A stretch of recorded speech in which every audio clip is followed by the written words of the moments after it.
it's just so amazing. I can't speak highly enough for our community. I just happen to be the guy who wasn't anonymous, who has a background in creating products on DeFi. I kind of stepped up and said I could provide value by like being the quarterback of this thing. Otherwise, like this community deserves all the credit, and it all just comes back to having fun. That's what it's all about.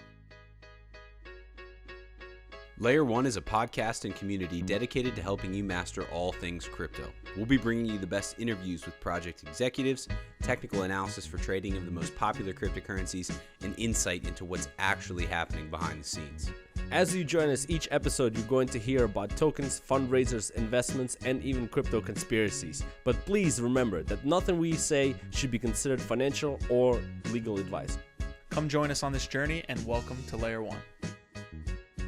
All right, good morning, good evening, good night. It's another episode of Layer 1. We've got a big episode, probably our hottest episode. Let's just leave it at that.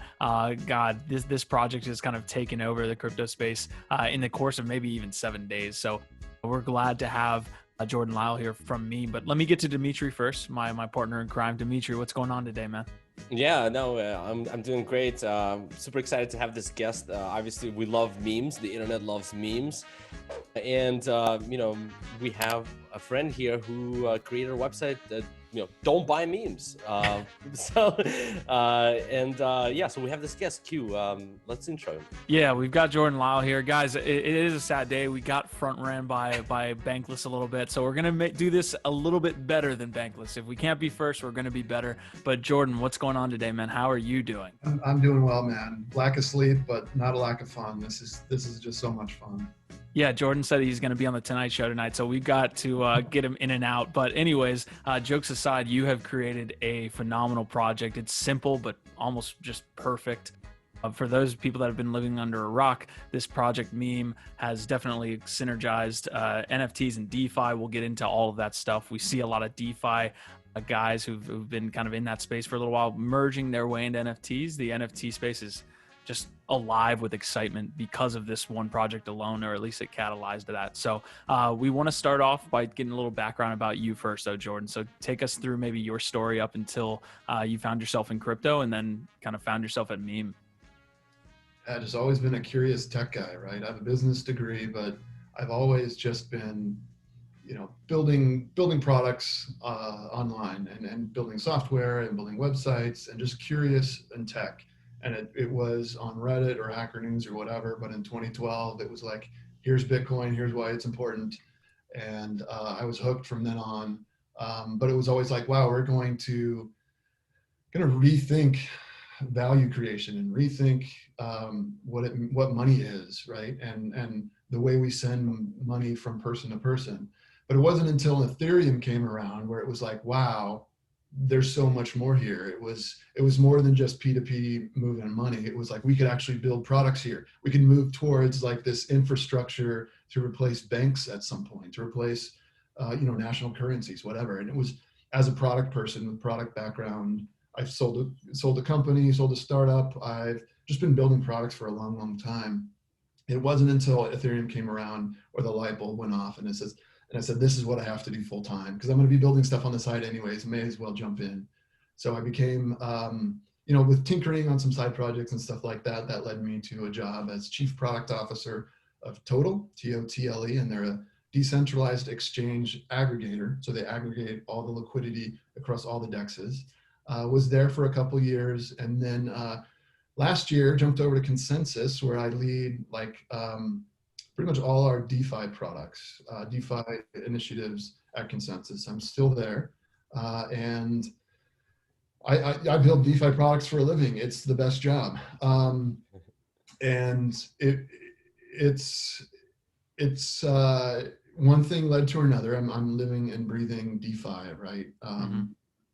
And we can get into the origin of the project, or I could leave it there as that's my introduction. I'm just passionate about DeFi right now. Is MEME under the umbrella of Consensus, or is this just a side project for you? It's not a part of Consensus. Yeah, they've shown interest. They're cool with the moonlighting that's going on, so to speak.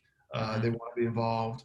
They've been very gracious, but it's something separate completely from consensus. Gotcha. Okay. All right. Well, let's touch on that origin story. Much has been made about that airdrop of, I think, 350. We had an initial distribution.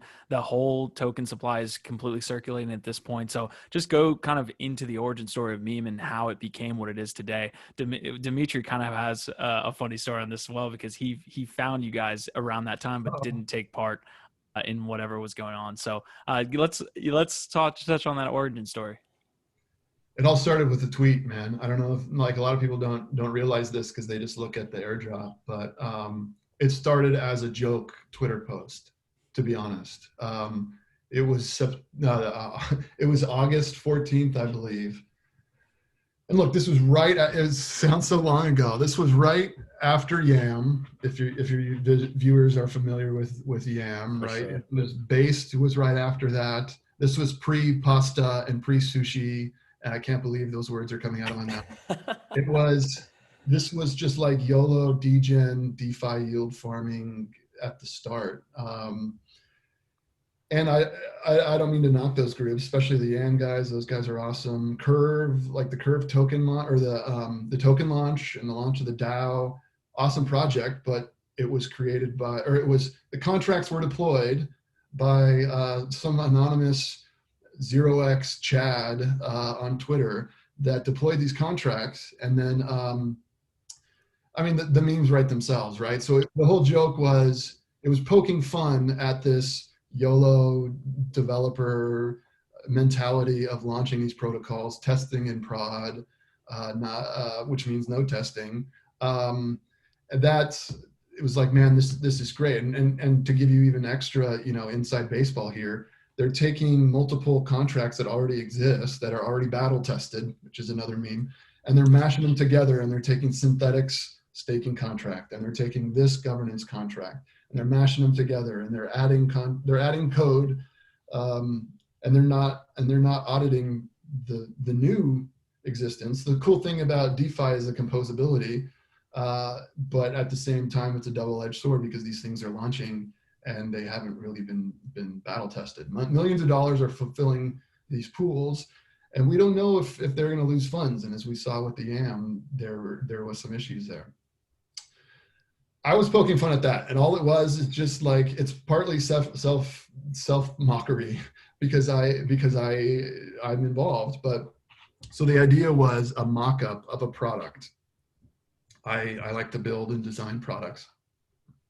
So it was an image of this new fake product called the degenerator. And it's, spin up a DeFi protocol in under 5 minutes was the tagline. And that was it. And then if you've seen the tweet and you've seen the mock-up, it allowed you to, first you choose the meme, and then you choose, okay, which contract are you going to use? Do you want to use this contract? So it's almost like the WYSIWYG or the WordPress for DeFi protocols. And so a bunch of little Easter eggs hidden in there for people that are neck deep as I am into DeFi. But one of the drop downs in this visual was choose your emoji, because this was right after Yam. So everyone choose your emoji. I just so happened to pick in that very first day, I just so happened to pick the pineapple as this emoji that was on this fake product. And that was it. I posted the tweet, and I thought a couple people would laugh, and I thought we would have a good time. Just the people in my circle that look at risk in DeFi would have a good time. But it kind of took off. I mean, the DeFi folks, the Ethereum folks loved it because it was kind of self-referential, poking fun at ourselves. The Bitcoin maxis loved it because it was making fun of Ethereum. It just checked all the boxes, right? And before I knew it, like, this went viral, 250,000 impressions. It was just insane. So that's the tweet story. It then segues into, okay, how did we get to this Telegram group for the airdrop? Well, I was getting so many likes and retweets, so much engagement. I'm like, I got to do something with this. I stumbled on something. What do? I don't have a SoundCloud, so I wanted to make sure that, like, we filter users into one particular direction. It was send them to a Telegram group. And we sent a bunch of users into a Telegram group. And at the time I thought, hey, it's people with the same sense of humor, people that get the joke in DeFi. Let's just chat, and maybe we could actually go build the product, the original degenerator. But the thing took a life of its own and just spun out of control. And though I was the catalyst with the tweet and setting up the Telegram group, it quickly just went its own path with the community led. One guy had the idea, hey, let's start making memes. One guy had the idea, hey, we should create an ERC20 and equally distribute it across everyone who's currently in the Telegram group. And that's what happened. There was a form 1, which is a Google form where users would type in their Ethereum wallet address, but then people realized that, hey, anybody could spam that with a bunch of different addresses. We need to like enforce it so that, civil enforcement, where we're making sure that one wallet equals one user. So we had a second form. Form 2 means you enter in your wallet address and your Telegram handle, so that they could make, this wasn't me, I wasn't doing this, I was part of this thing, but people were checking to make sure, okay, this wallet matches up to this user, yes, they're in the Telegram group. And then from that form, they went and created the ERC20, distributed it to everyone in that list, and kind of the rest is history. And the meme, though, is that there were people that were on form 1, but not form 2. So that was one of the first memes within this community, is now there's a bunch of frustrated people that missed out on the airdrop because they followed the rules. They filled out the first form, but for whatever reason, they didn't see the announcement for the second form. So immediately there was that, the meme where the guy's looking back at another girl. Yeah. Form 1ers is getting mad at the Chad who was looking back at form 2. Just one of the many memes in the meme lore, capital M meme lore. So it's insane. Yeah, so no, that's super fascinating, and our channel is definitely aware of YAM, the experiment that happened there. We've been covering it for some time. I did get involved myself actually as well. Unfortunately, it went through a period of basically changing, but that's basically how this whole thing evolves. But it's super interesting to hear that you basically put this out, and then you brought the community together, and the community basically gave birth to this meme baby, right, platform, which has evolved. And I guess the most fascinating thing for me is the fact that and for many others is the fact that you bring DeFi and NFT guys together, right, in this space. And what is kind of like what are your thoughts about like bringing those two different groups together? Because it seems like there has been kind of a hard line between the two, right? It's either you kind of do the NFT stuff, or then you do the DeFi stuff, and those two guys don't really interact much together. But looking at Twitter today, like it's crazy. NFT seems like it's it's name of a game. But like, what are your thoughts about bringing like these DeFi guys in with the collectors? How do they synergize together? How do you see that? Yeah, no, that's a really good question. I would like to tell you that it was my idea all along. It's all coming, and I'm just a genius. I can't lie like that. It was, and it just based on what I told you, like everything was just kind of falling into place. It was totally outside of my control. But to pick up on the story, right? This token got distributed. There was like pump and dump territory. Everyone was spamming this thing everywhere. At the time, we had nothing. There was no value of this token. It hit a certain amount of pump that a bunch of people dumped. And they probably should have, because at the time there was nothing. They just made a couple ETH out of this, and it was probably worth their time. However, there was a small group of us that said, we're not going to dump. There's something really magical here about how this community got created.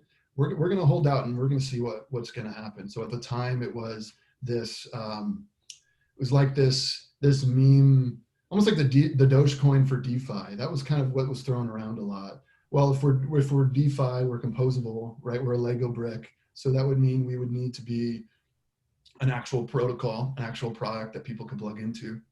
So we know we need to build something right away. A bunch of people were throwing ideas around. Hey, what if we do this? What if we do that? What if we do rebasing? What if we do that? But one of the things that kind of floated to the surface, and again, I can't take credit for this. This is like so many. I'm just here as a representative. There's so many people so many individual moments that led to this moment. But really smart people in the community, and then just the synergy, to, for lack of a better word, that created some of that kind of took off here. But the idea was, hey, what if we take yield farming and NFTs and mash them together? That what's more memey than that? And taking two like top ideas and smashing them together, making a mashup. And there's a lot of ways you could take that, right? It was like, hey, well, we can go sell DeFi related NFTs, or we could go X, Y, and Z. But the idea was, you stake this meme token and you mint brand new NFTs. So we did that. A couple engineers took it upon themselves, engineers that were part of that core community, to go build the tech, go build a smart contract, really smart guys. And we quickly found an artist, see one of his works here, that we were like, hey, well, let's settle on 3 crypto influencers, right? 3 OGs, personalities. Let's do 3 variants of each, different rarities, common, rare, and legendary. Let's throw it out there. You got to lock up meme to mint these things. This was all just an experiment. We didn't know this was going to be, we didn't know this was going to take off as well as it did. But the closer we got, the more and more we were convinced that, like, no, we're onto something here. This is just too magical. But that's all it was. It was still a hypothetical hypothesis of people will lock up funds to mint NFTs that are otherwise unavailable. So that's kind of how that came into play. Since, like, so it was a magical moment of bringing the two together. I've been the DeFi guy, like I'm telling you, like I'm the DeFi guy. I like what's going on in the NFT space. Like, prior to all this, I've been aware, I own a number of NFTs, but I wasn't really engaged as much as I am now, of course, now that I'm like so deep into the space now. Mm-hmm. But one thing that I've appreciated with the NFT folks is that they're not necessarily out there to wring out that extra alpha, right? They're not necessarily there to grab an extra APY of profit, right? It's for the love of the art. It's for the love of the tech. There can only exist just one, or a limited amount, provable ownership. Some amazing artists are out there. And this larger narrative of a metaverse and things like that. There's so much cool stuff going on in this space, and I've been really enjoying getting involved. So bringing them together, the yield farming degens with like the collectors, mashing them together has been an amazing crash course in like the future of DeFi. Like, this sounds so, yeah, it sounds crazy, but I think we found something here, because we are, for a lot of our, I would say half of our users are DeFi people, right? And now for the first time, they own an NFT where they otherwise would not have owned an NFT. And the other half of the users, I'm generalizing here, the other half of the users are NFT people, and we've heard from both sides. NFT people that haven't really dipped their toe in the DeFi water. They're interested in like this value accrual, this ability to lock up funds, create liquidity on the platform, and they're essentially getting them for free, right? Because you're not buying these NFTs. You're just like locking up your tokens, you're staking your tokens, and you can remove them at any time. So it's this convergence of these two things, and it's just been so fun. Yeah, we always wait till about 20 minutes into the episode to actually explain what the platform is. So I think Jordan did a great job there. Basically, you take the meme, you stake it into the platform to have some in-game type of credit, or in-platform type of credit, which is the pineapples or actual credits to your artist series, which I want to get to now. Because when we talked about you guys on Layer 1 Live, which is a weekly news segment that we always do, the token was at like $100, I think. So that was a good time to get in. But you guys hadn't launched your artist series yet. And we were talking about how Nifty Gateway and how a couple of these other platforms needed to do this, right? It made too much sense to have your own token, to stake it and allow exclusive access, as opposed to a broad public access like they do now. So kind of explain that. Where did you guys know from the beginning that you were going to do this artist series? Because it's a perfect, I think, mashup of the NFT and DeFi stuff that Dimitri was talking about. Yeah, again, this was all like, I'd like to tell you this was the master plan. But my background in like startup product management is to just throw things against the wall, something that seems talk to the user as early and often as possible, iterate, release code, iterate. So this was all very experimental. It just happened to be like our first MVP struck a chord and proved like product market fit here, that this is something people want. I did see that like the longer term play, if we want to think long term about our roadmap and where we would go and where we would take this and how we would grow, you have to move away from the trading cards, right? Those in and of itself, this would be an awesome platform, right? But if we wanted to be more than just like the DeFi version of CryptoKitties, we need to do a little something more. So that was, okay, we kind of addressed the DeFi crowd with like their heroes, right? Hayden and Andre, and we have cards for all these guys, Vitalik, Satoshi, Sergey. We kind of scratched that itch over here. There's this other unexplored section over here that maybe is catering towards the NFT collector, the NFT art fan, the person who's going on Rarible and OpenSea and Nifty Gateway and all these platforms that like, no, this is more than just the silly card game with the legendary and the relics and the things like that. This tech that we've built, this platform that we built, it's way more than just this quote unquote game, right? So pretty early on, I knew we wanted to get legit. Because so many magical moments keep happening here, I was put in contact with an artist, an up and coming NFT artist, Sven. So if you've since seen the site, our first artist drop was with Sven, who's here in LA, and he's an amazing digital 3D fine artist who's getting into NFTs, and he's just an amazing guy to work with, and he's super talented. I was like, hey, we can't really put him in the same pool, so to speak, as the other stuff. What if we create and do like exclusive artist drops, and we partner with artists and we do these limited run things and we partner deeply with the artist. So that that came to be prior to launching this thing, but he was our first kind of guinea pig in pool 0 to get him involved. And that, again, this launched on Friday, so it hasn't been 4 days. But we're seeing a ton of engagement there. I think it's already like $3 or $4 million of USD equivalent locked up in the Sven pool, which is crazy. So there's demand to own these non-trading card, 3D animated pineapple art. And they're all of limited quantity. You lock up the meme token. Once you earn enough points, you're able to mint these rare NFTs, and that's kind of proven the model. And ever since, past 72 hours, we've got a number of NFT artists, like some of the top people in the space, reach out to us. Hey, how do we get involved? Hey, how do I get involved? Mm-hmm. They see that this is also a platform for creators, right? Because you're now able to just, instead of just selling a few on some of these platforms, you're able to engage an audience. You're able to create extra buzz. You're able to reach out to people, just cast a wider net beyond just the circle, the NFT collector circle. We're now getting DeFi users engaged, as mentioned. So this is big. This is something that has been untapped. I think there's a lot of potential here. There's so many different directions we can go, but I think this is a really big thing with like this exclusive artist drop. And I'm really excited to work with, like, I don't want to drop in any names. Mm-hmm. Because the inks, we haven't signed the contracts or we haven't sealed any deals or partnerships. We will in the coming days. But some of the top people in the space are going to be doing exclusive drops on MEME, and it's going to be so much fun. That's amazing. And congrats on that. The success thus far.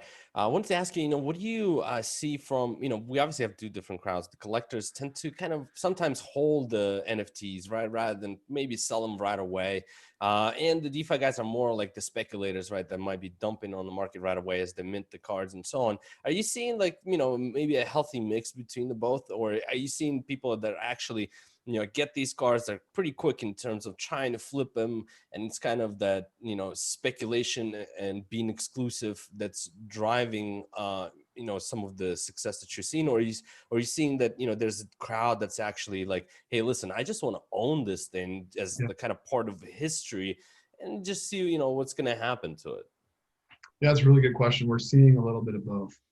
We're seeing the user. I haven't like tracked all the metrics to the wallet level yet, but my hunch is that the DeFi guy, right, who's out to make a make a buck, is interested in the aftermarket, is interested in the secondary market and selling these things. And as we're seeing, some of these legendary cards are going for 30, 60, 77.77 ETH is the record sale. Andre. Yeah, there's Andre. He bought his own card. The Sergey went for a bunch. It's insane because only 10 will ever exist. This is the Genesis collection. We can't print anymore. There will only ever be 10. So there's provable scarcity here. You could sell it on OpenSea or some other platform.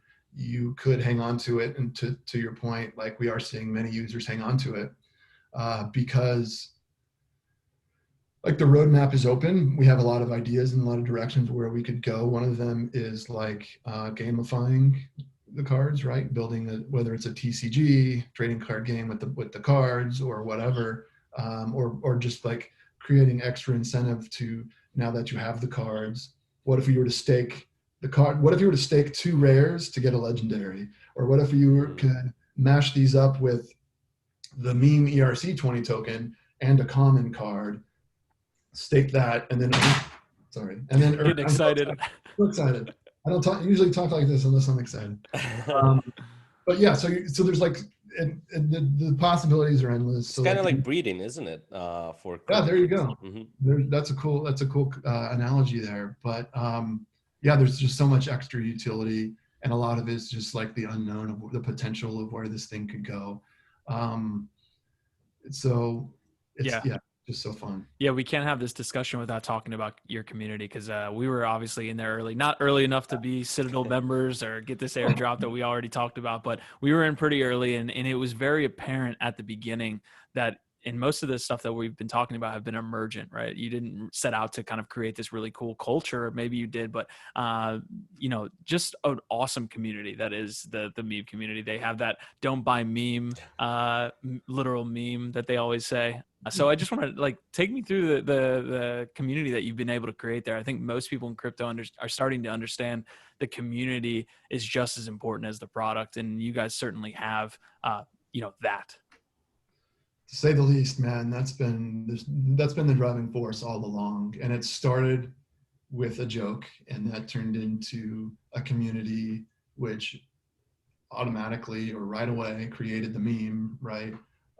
It was all about memes really early on, and people started creating GIFs and mashing up existing memes and putting pineapples on certain body parts, and a lot of just craziness in the early days. And some good, some not so good, some not helpful to the brand. But early on, because I had mentioned before there was any product, before we were even working on anything, it started out as satire, and where there's no value. So someone said, guys, please don't buy this. There's nothing of value here. And then I came up with the idea, hashtag don't buy meme. And then I went and registered don'tbuymeme.com. And that's been the thing ever since. This was like day 2 of the community. Quickly became don't buy meme. And on the website, the button is don't buy, or don't farm, or don't join Telegram. So that's kind of been a tongue-in-cheek thing all along, is this, it all comes back to the community. It all comes back to the meme. We're all just having fun. Even when we were listed by Poloniex yesterday, the hashtag was don't list meme. It's all in fun, and that's what keeps everybody engaged, is really this thread of like, for the community. And guys, like I'm probably rambling way too much, but even now, 5 weeks, which sounds like an eternity in DeFi, 5 weeks after that initial event, the community is super strong. The Citadel, which is our like DAO, diet DAO, it's become this awesome place, and people that have then minted these cards and sold them for a ton of ETH on OpenSea, a lot of these big sales have turned into donations to the community. Hey, I made a bunch of money on meme. Oh wow! Almost doesn't feel right keeping all the ETH in the card that I sold. I want to donate that. So that's how we're actually able to fund development. So if you remember, we distributed all the tokens. We didn't withhold any for like an ecosystem fund or a dev fund. How do we pay artists? Well, it's out of donations. How do we pay developers? It's out of donations. So these guys just keep giving back. And one of the cool things, when that 77.7 ETH card was sold, the guy who gave it back, gave the proceeds back to the project, he said, 10% I want to go to the artist, make sure he gets a piece of this. 10% I want to go to Gitcoin. Gitcoin is a way to, on-chain donate to different platforms in and around DeFi on Ethereum. So it's charity from the start, and we're thinking about other ways to get involved on the charity side as well. So if any of your listeners are involved in like, we can on-chain, kick some funds over to the charity as part of like the smart contract, like tie that all in, build it in to the protocol. Yeah, it's just so amazing. I can't speak highly enough for our community. I just happen to be the guy who wasn't anonymous, who has a background in creating products on DeFi. I kind of stepped up and said I could provide value by like being the quarterback of this thing. Otherwise, like this community deserves all the credit, and it all just comes back to having fun. That's what it's all about.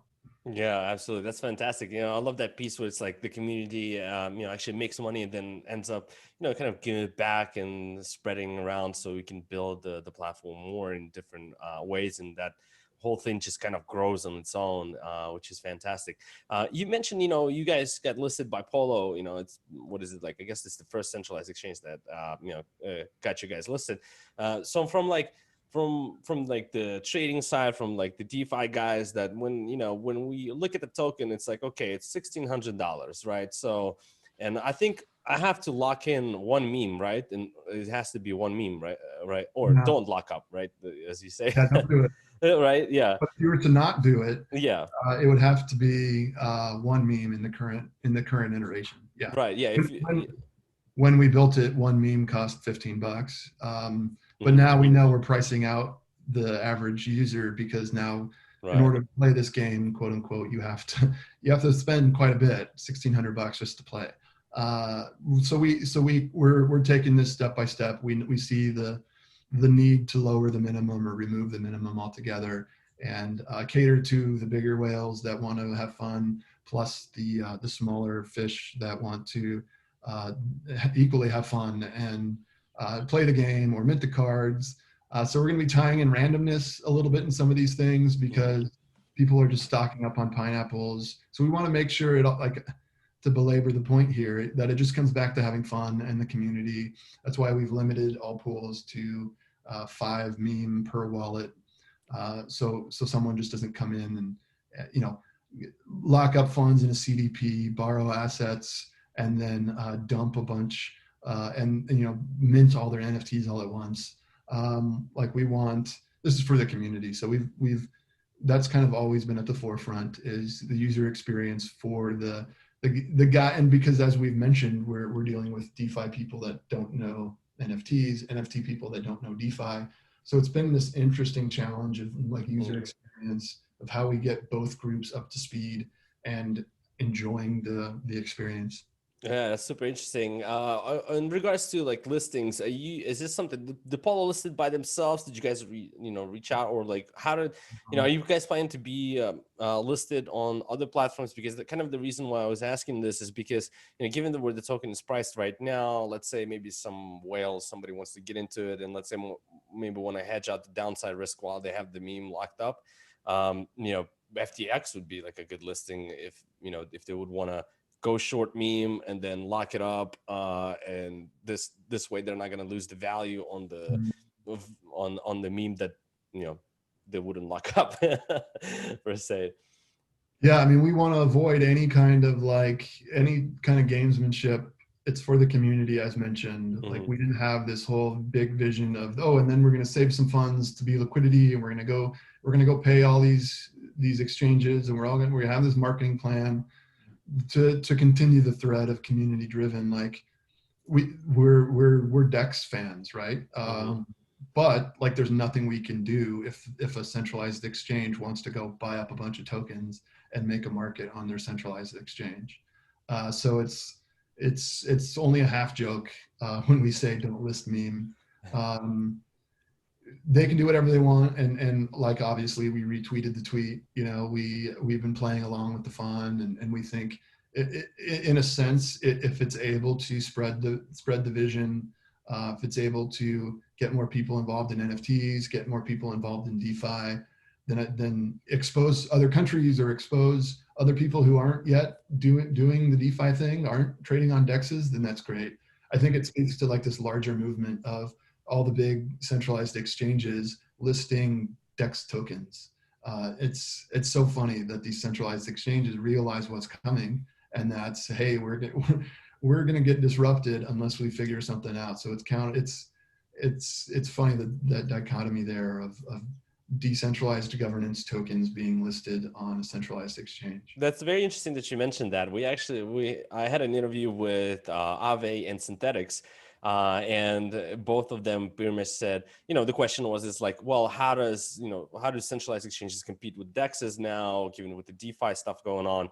And it was interesting for them. The answer is like, well, right now they're competing basically by listing DeFi tokens, and it's like the only competition that they're kind of, doing or kind of capturing that market. But I just wanted to mention that because yeah, you writing's said on the same wall. thing. Yep. Yeah. Yeah, 100%. So we've been talking about this collaboration between DeFi and NFTs.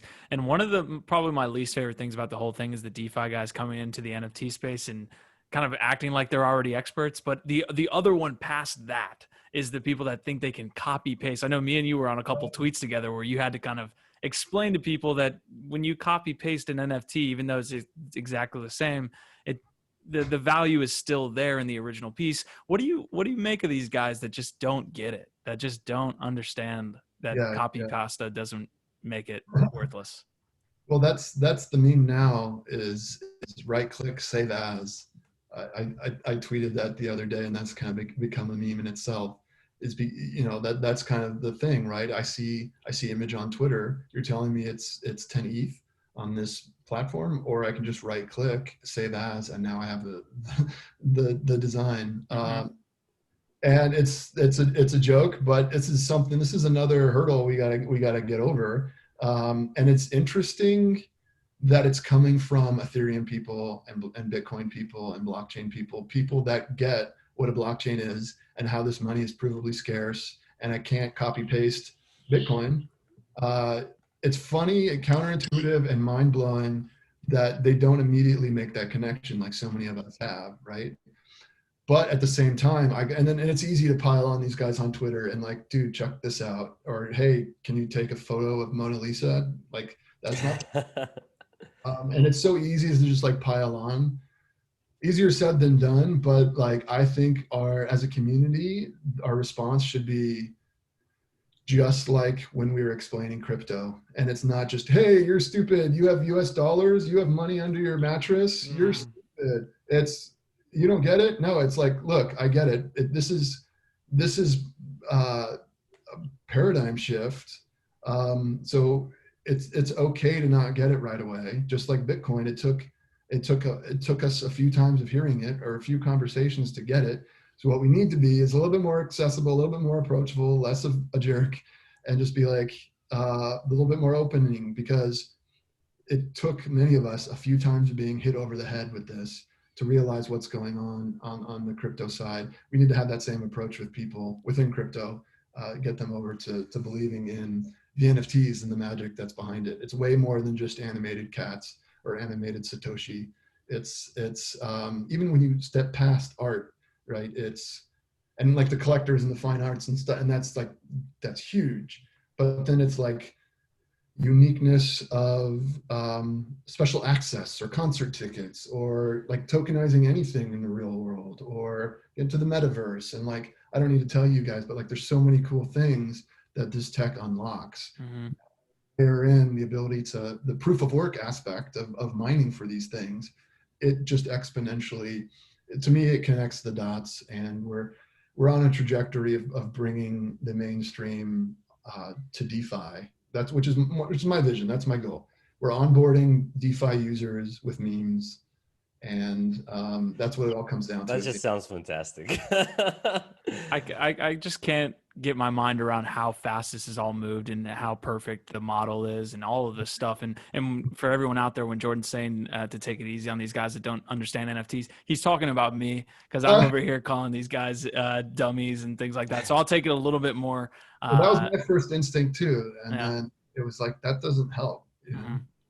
Yeah. So another thing that we talked about on Layer 1 Live when we first kind of found Meme, kind of understood the product and what you guys were offering, was looking at the things that have already happened in DeFi, forks, imitations, all of these things that take away market share. Sushi's a great example of Uniswap. So how do you prevent market share from being taken by a fork of Meme or an imitation, or Nifty, coming on board saying we've got a Nifty token now? What are you doing in the future to kind of make sure that you hold that market share? Yeah, it's a really great question. And we saw with Uniswap that like there's something about the Uniswap community, right? The brand, that's a non-anonymous founder. Everyone kind of believes in Hayden and the team. But traders will follow liquidity, right? As we saw with the Sushi Swap. But then Hayden came back around and did the Uni token and kind of changed the game again. So it's all like, do these things happen independently? No, it's this competition. It's just business in general. And we're kind of building off each other, exponential on DeFi because it's all composable and open source, right? So there's not a lot stopping someone in going and doing this. Our first mover advantage will come into play here. But I think ultimately it's the community, and it's not, it's not, we're not trying to push our own chain, right? We're not trying to go in one specific direction. It's community focused. We want the meme holders, people in the Citadel, to be a part of this thing, making votes in terms of which artists we work with next, which personality we spoof next. Like a lot of these people are involved, and yeah, you can copy pasta some of this stuff, but I'm hoping that the heart and the spirit of the community, we're already seeing copycats, right? Just search the hashtag or the cash tag meme, and you'll say, hey, missed out on meme, buy rope or buy XYZ or whatever. You'll see all sorts of things. People are seeing that this is big. Let's copy pasta before it gets too late. Ultimately, we welcome competition because it's better for the end user. It's better for this ecosystem. We think we'll be able to stay one step ahead, or fork off whoever forks us, or whatever it is. But it just comes down to the meme and to the community. So I think that's our moat right there, is how we prevent people eating the market share. Yeah, absolutely. I agree with that. Community is definitely the key there. And then also, exclusive artists that you guys are going to be bringing on, that's going to be huge, right? Deal. There's, obviously they have quite a bit of rep in the industry. So that's definitely going to be key. I wanted to ask you, like you mentioned, you guys distributed all these tokens, and, oftentimes, projects that kind of do this stuff and, with the community, they often kind of struggle with the generating revenue, or the feature for generating revenue. Are you guys kind of planning for the actual platform to kind of start generating some kind of a revenue, that the feature that's going to be released later on? What's this revenue word? I don't know. It's crypto. There's no revenue. Revenue. No, that's a great point. The answer is we're thinking about it, right? Like it's obvious, as with a lot of startups and early products, it's just to get it out there and prove the model, prove the fit. But we're certainly thinking about, okay, how do we scale this? How do we move forward? As mentioned, we didn't save any tokens for a dev fund. So people are volunteering out of their love for the project, being funded by donations, et cetera. But at some point, should we want to scale, we're going to have to think about, okay, what are the economics of this whole thing? So there's lots of ways to work together. You mentioned working with different artists, and we want to make sure that we tie into the system way to pay back the artists, especially those that create pieces that just kind of take off, and reward those that you can't compensate fairly. So that's part of the economics thing. Okay, we're carving off a small percentage to give to the artist. We're carving off a percentage potentially to give to the platform itself to further developers and development. There's a lot of things we can do there if we want to keep it centralized and keep moving forward. Lots of other things we can do. We could, and we've talked to a lot of brands already, in addition to all these artists that we're chatting with. A bunch of brands in and out of DeFi are reaching out. Hey, can we partner and do something with, can we have a branded NFT, or maybe have to lock in XYZ token and mint this rare Pepe or whatever it is, paying for that, because then we can charge the brands because they have marketing budgets, right? So then that could potentially be a revenue source there. At the end of the day, we want to keep things as low cost and affordable, or maybe it's only charging the whales, right? It's only charging on the legendary cards, and it's not skimming the little guy for nickel and dime. There's a lot of cool things we can do. Fortunately, we have some flexibility there. But yeah, we are thinking about it. We're not letting it hold us hostage, but we are we're aiming for revenue in kind of our decisions. Yeah, we're running up to the end of the episode here, but I got a few more questions. At least we want to ask you before you hop off. I guess what is that model currently? So you're working with Sven. Are you paying him up front, and then because there is no money. Again, it's being staked, and then credits are earned, and then you mint the actual NFT. Where is the artist getting that money at the current point? Yeah, you're onto something, because again, this is all experimental. We didn't want to take the time in the first iteration to build out this complex royalty sharing thing, right? We wanted to get it out the door, but it's done just with verbally, hey, we're cool. We will compensate you fairly. We will give you at least this amount for your trouble, to make sure that his time is paid for in case this whole thing falls apart. But it was obviously, if this scales, if this turns into extra buzz, then we'll make sure you're compensated. So there is some offline, not offline, but just a sharing of tokens, community putting money together to say, hey, we should thank this dude, so let's chip in and donate some money to the guy. Moving forward, though, especially as we want to take on more and more NFT artists, people in the community, and do these exclusive drops, we need to have a rev share model in place. So one of the things that we're doing, as you know, is like, once it gets over to OpenSea and it gets sold, percentage of that sale goes back to the artist. So that's also a potential revenue stream that we'll start to see when these start hitting the secondary market. But yeah, a lot of opportunities, and we just want to be open and upfront. And it's all for fun. It's all for collaboration. We want to make sure artists get paid, artist support, and we just want to make sure that it's successful for everybody. Gotcha. Awesome. Well, you guys retweeted a tweet that I sent out last night, kind of saying, hey, I'm interviewing, Jordan. Layer One's interviewing Jordan. Send in your questions. So I went through a lot of them. A lot of them are very meme-ish. Why didn't you buy meme and things like this? But one of the questions was, who is the next candidate to be covered on meme? Can we get that out of you right now, or no? Oh, alpha drop. I would like to respond with a question and ask your community, who should we do next? Ooh. All right, sounds good. Well, you guys are here watching. Leave it in the comments. Who do you want to see? Smash that like button. Leave a comment.